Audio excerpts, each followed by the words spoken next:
everyone. My name is Chloe, and today I'm here to do my June wrap up. So, my year has kind of been weird. It's just kind of like steadily gone downhill in reading, but I think the reason for that is we are clearly kind of in the midst of moving and things are really up in the air. My mental health and anxiety is just kind of like all over the place because this house stuff has been a nightmare. And so, I think that is a lot of it. Also, with the weather being so great, we're spending every possible minute outside doing fun stuff. And so my time for reading is just less. So, yeah, it's kind of a lesser month for me, but I'm still really happy with it. So let's just get into it. So in June, I read 19 books. That is 18 novels and one short story. The average page length was 322 pages.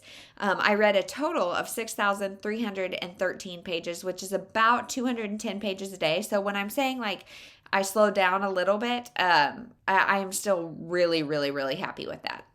As far as star rating goes, I had 2 stars, 2.5 stars, 8 3.5, 5 4 stars, 1 4.5, and 1 5. So this month was kind of all over the board, but those 3.5 stars are really good for me. That means like I would definitely recommend this. They're not anything exceptional, but I would definitely recommend it. So short of those 2 and 2.5 stars, it was a good month for me. The average rating was 3.5, which you guys know is about what it is every single month. So it seems like it's really interesting how they all fall all over the place every month, but the average is always right around 3.5. 10 of those were from my bookshelf and 9 were from somewhere else. So again, I'm not as thrilled with that. But this month I have kind of like just...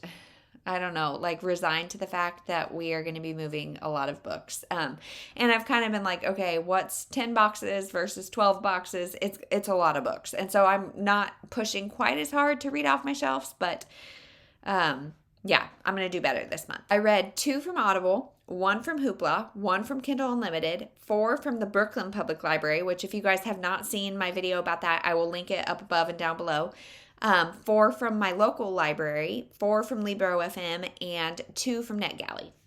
So as far as the years of publication, I read 1 from 1990 to 1999, 3 from 2000 to 2009, 6 from 2015 to 2019, 2 from 2020, and 7 from 2021. So that means 7 new release and 12 backlist, which is about average for me. I do about half and half.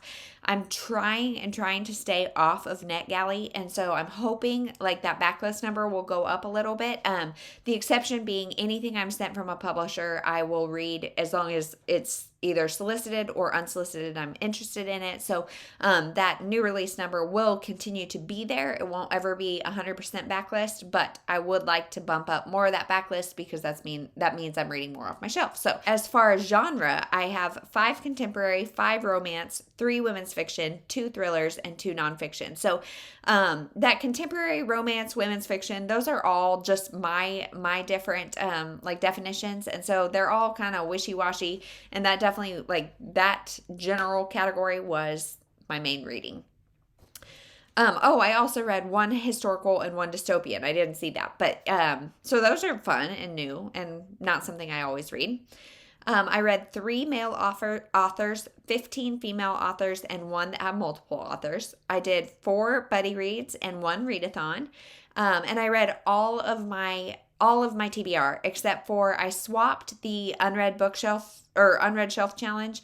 I swapped that book out. So for the unread shelf project, it was a book you bought in a spending spree, and I read Happiness for Beginners by Catherine Center, and spoiler, that was my 5-star. Loved it.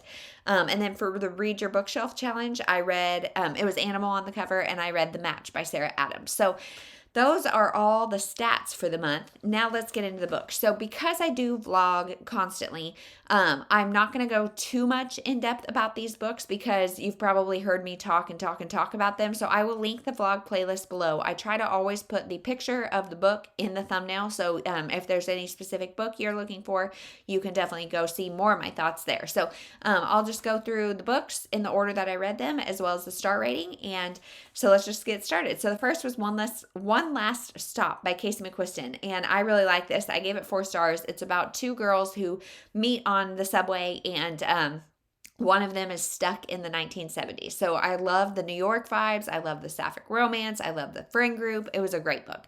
Next was The Push by Ashley Aldrain, and I gave this one 4 stars as well. This one is about a mother who has this daughter that she is like not connecting with, and she just kind of thinks something is wrong with this kid, and her husband's like, no, it's fine. And then she has a second kid and does not feel that same way and still feels like something is wrong with this first child. So it's a little sinister. It was good. I gave it 4 stars.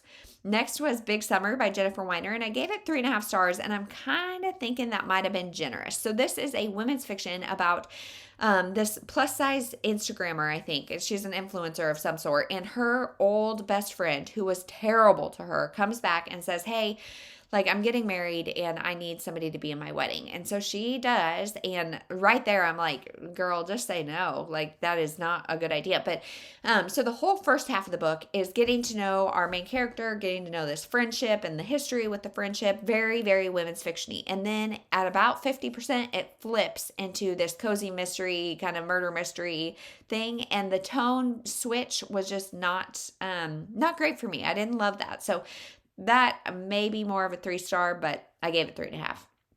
Next is Smart vs. Pretty by Valerie Frankel. I gave this one 2 stars. I'm not surprised. It was on the lowest rated books on my bookshelf project or whatever that I was trying to do. This is about 2 sisters who inherit this coffee shop, and it is failing. And so they are trying to revive the coffee shop with the help of this young girl who comes in, and she's like this marketing student and wants to help. So they try to revive this coffee shop, and by having a Mr. Coffee or something. It's like a male beauty contest to do Mr. Coffee, and then Mr. Coffee ends up dead. So it's a cozy mystery, kind of. I don't really know. I guess mystery. Contemporary. I think this is one I probably called contemporary because I was like, I don't know where this goes. So one of the sisters is the smart one, one's the pretty one, and it was just not good. Next is The Last Goodbye by Fiona Lucas. So this is about a woman whose husband died, and then she calls his phone on New Year's Eve or something, and somebody else answers. And so it's her friendship with that somebody else, and it was really good. I gave it 4 stars. Next is The Anatomy of Desire by L.R. Dorn, and this is about 2 women. One is like another social media influencer of some sort, and she and her friend go on a boat. And the influencer is missing and the friend is dead. And so what happened? I gave this one 3.5 stars. It's definitely best consumed, in my opinion, on audio. It was a full cast audio, so that is also really cool. But the story was just okay. Next was Midwives, and this one I gave 4 stars. I really enjoyed this one. It is about a woman who is a midwife, and she is in labor and delivery with this girl.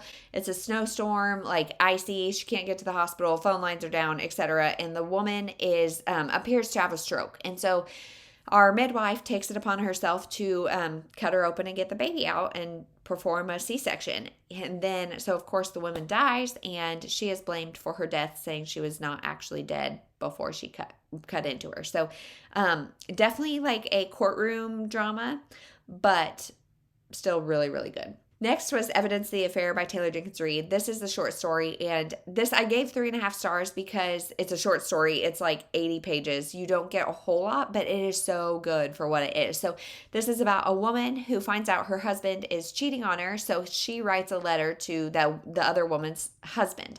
And so it's the 2 spouses that are being cheated on talking through letters, and it was so good. Really enjoyed it.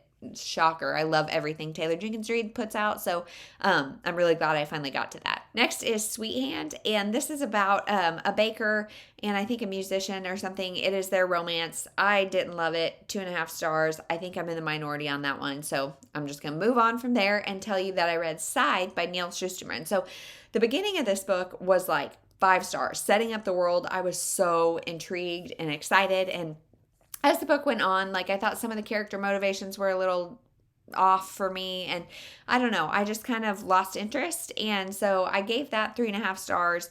I may continue on with the series. I'm not in a super big rush, but I didn't hate it, and I did think the end was really interesting about like setting up where the next book is going to go. So I think I'll continue at some time. I just don't know when. Next is Anxious for Nothing by Max Lucado. So this is a 4.5 star. It is a reread for me, and I just really like this book. And it's a reminder, like, about anxiety and the necessity of like relying on God in your anxious times. It is definitely Christian based. There's a fair amount of scripture and references to people in the Bible and their dealings with anxiety. And so I just find it comforting. It's a really quick book. I listened to it on audio, and I think it's like 3 or 4 hours on audio. So if you're having anxiety, maybe check it out. Next is The Match by Sarah Adams. This was our Book Sisters book club pick, and I gave it 4 stars. Really liked it. This is about a single dad who has a young daughter who has just been diagnosed with epilepsy. And I think she was just diagnosed, but long story short, he needs to go get her a service dog because he has learned how service dogs can really like help warn of a seizure and let her have like a little bit of a life without just constantly him having to watch her. He is definitely really like hesitant to do so because he's like, I should be able to protect her and etc. So the woman in the story is the one who runs the business that matches service dogs to their people, and she also suffers from epilepsy. So it's a sweet, sweet romance. I love the kid. I love the epilepsy rep. It was so good. So highly recommend The Match if you have not read that. Next is 1, 2, 3, and this one is by Lori Frankel, and I have gotten those confused the whole time. In fact, I may have just said it wrong. I don't know. I will correct the author's name if I did say it wrong, but this one is about triplet girls who are born obviously 1, 2, 3, and their mom gave them a 1-syllable name, a 2-syllable name, and a 3-syllable name. And these girls all have different kind of things going on with them. So one is quote unquote normal. One has a learning disability, and it's never said, I don't think specifically what it is, but it's kind of like an Asperger's type thing. And then the other is completely physically disabled, but she can speak through like a robotic voice, and she is very, very, very intelligent. So the reason they're like the one who is normal is considered odd in this town because the whole town is impacted by disabilities because of a chemical plant that had been there years before. Well, now the chemical plant wants to come back, and so it's these girls trying to stop that from happening, basically. So definitely some Erin Brockovich vibes from this. I enjoyed it. It wasn't the best thing ever, but I gave it 3.5 stars. Next is December by Elizabeth Winthrop, and this is another one that was on my lowest rated books project, and shocker, I gave it 2 stars. This is about a girl who is selectively mute and her parents, and they're just kind of journey through that.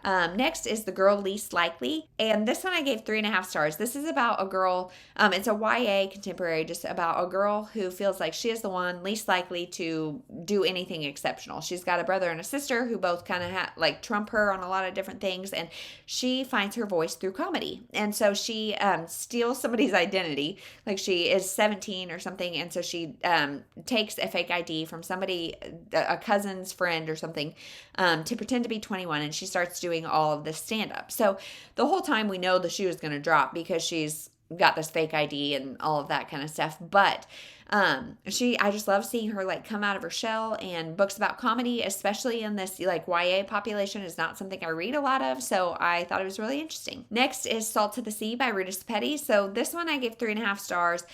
The first half is really, really, really slow. So it is about 4 or 5, I can't remember, people and their pursuit of getting on the Wilhelm Gustloff, which was a ship for refugees during World War II. And so it's their journey getting on there, and then what happens when they're on there. And if you know the fate of the Wilhelm Gustloff, you will kind of know how that ends. And I really expected that the whole book, or the majority of the book, was going to be their journey on the ship and then what happened. But instead it was like a really long time of getting to know them. And I just thought, like, I wish it was actually like 2/3 of the book that was just kind of getting to know them. Once they were on the ship, the plot went super duper fast, but getting there was kind of tough. Also, Rita Petty, she does short chapters, which I love.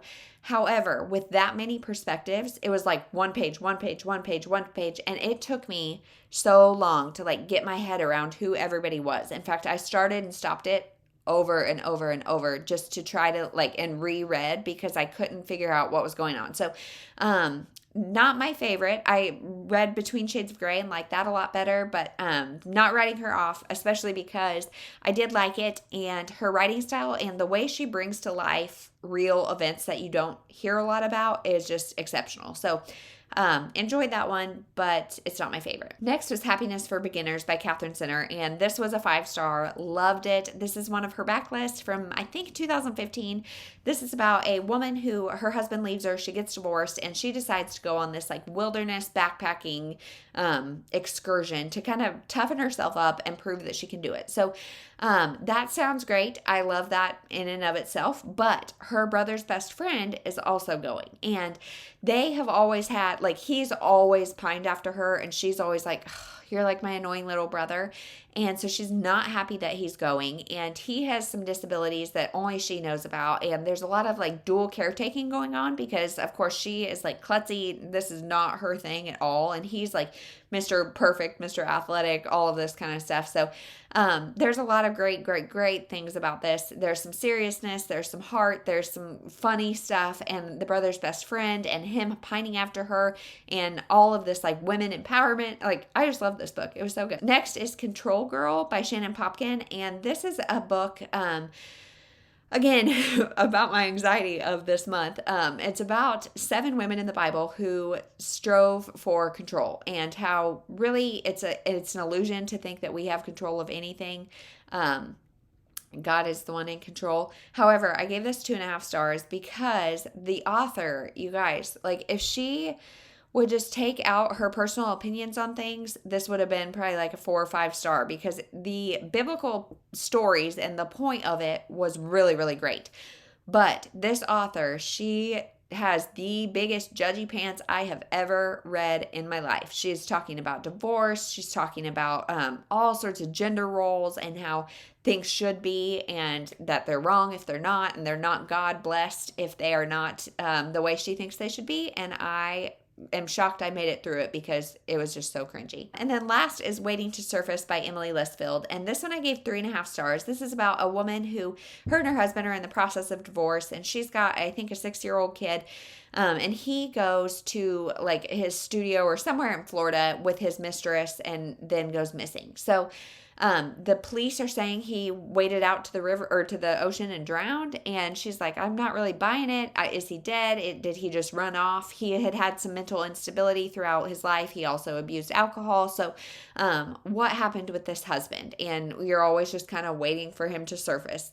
And so I thought this book was pretty good. This was the last one on my lowest rated books, and I thought it was good, so I gave it 3.5 stars. Not the best thing, but way exceeded my expectations. So that was my month for June. How was your month? Do you read more or less in the summer? Because I feel like pre-kids I read way more in the summer because I had more time. I taught before kids, so of course I was not working. Pool time, like reading outside is my absolute favorite. So now it's far less, but that's neither here nor there. So I hope you had a great June. Let me know your favorite book, and we'll talk to you in the next one.